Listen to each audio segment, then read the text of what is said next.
Hey y'all, Jared here. I got 5 things that I've learned. I've probably visited nearly 100 Alabama barbecue joints over the last 2 years.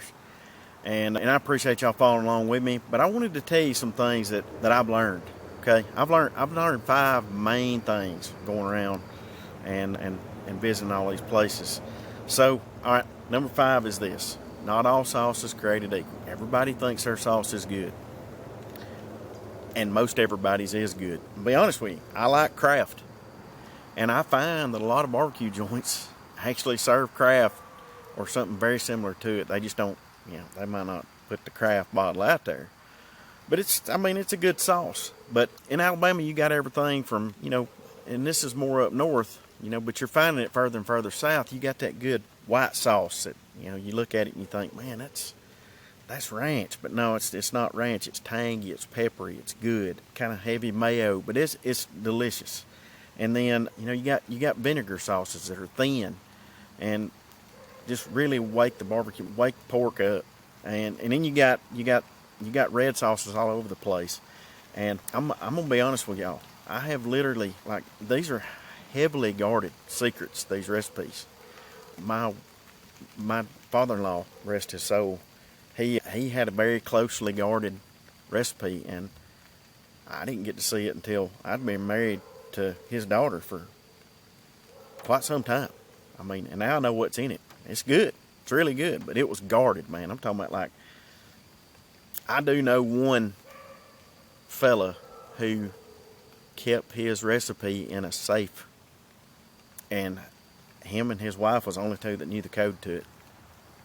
And that was where he kept it. And I don't know if he's got plans to give it to his kids or what, but anyway, people are very protective of that sauce, and with good reason. All right, so by the way, I'm recording this on an actual potato. This is a 2011 Samsung point-and-shoot camera. Trying to prove a point. Anyway, hole-in-the-wall joints, this number 4, hit harder, okay? Fancy barbecue places with nice neon and all that stuff, yeah, they're fine. Fancy plates, those rinky-dink metal tables that make you want to leave. Something just moved down there in the woods. Those rinky-dink metal chairs that make your back hurt and make you want to leave, and music is a little bit too loud.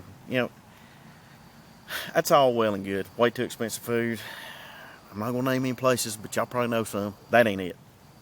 It's in places that are on the side of the road that, not even necessarily an old place, but just, mom and pop type place where the guy who started it, or the girl who started it, or the family who started it is still running the show.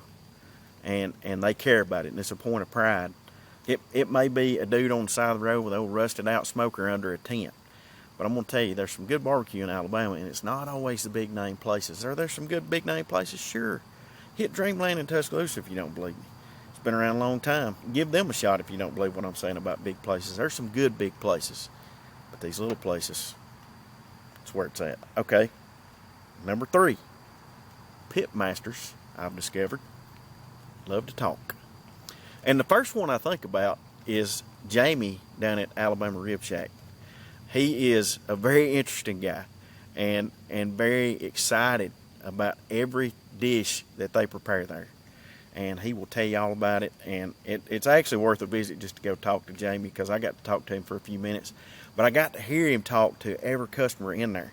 It's a neat thing. And he knows his product. He knows it's good. And he knows that's why people are there. And he's part of the show, man. It's awesome. But a lot of times you strike up a conversation, they'll tell you stories about their granddaddy and how they started the business and this. Talk to them. If you get a chance, if you see one that ain't running around like a chicken with its head cut off, talk to him. See if you don't find a new friend. All right. Here's another one people don't often think about. I know it's getting dark, but here I am. The sides can make or break a place. It just can. All right. And a place that I always think about when I'm thinking about the sides is Rusty's over in Leeds. By the way, if you're in Leeds and you're thinking, I'm gonna go hit Buc-ee's and get some good barbecue. Look, you can throw a rock just about from Buc-ee's and hit Rusty's. Go get gas, go get the snacks, go get the beef jerky, whatever. But if you want barbecue, get in your vehicle and drive over to Rusty's and get you some of that barbecue and get you some good sides. Excellent sides, man. Probably some of the best I've ever had. Vegetables so good. And then I think about some places like, Dreamland, EG's with their banana pudding, and then gosh, Bob Sykes and their pies, and I mean, just so many places, man. Got such good other stuff that's not really part of the barbecue, but it's become part of it because it's so good.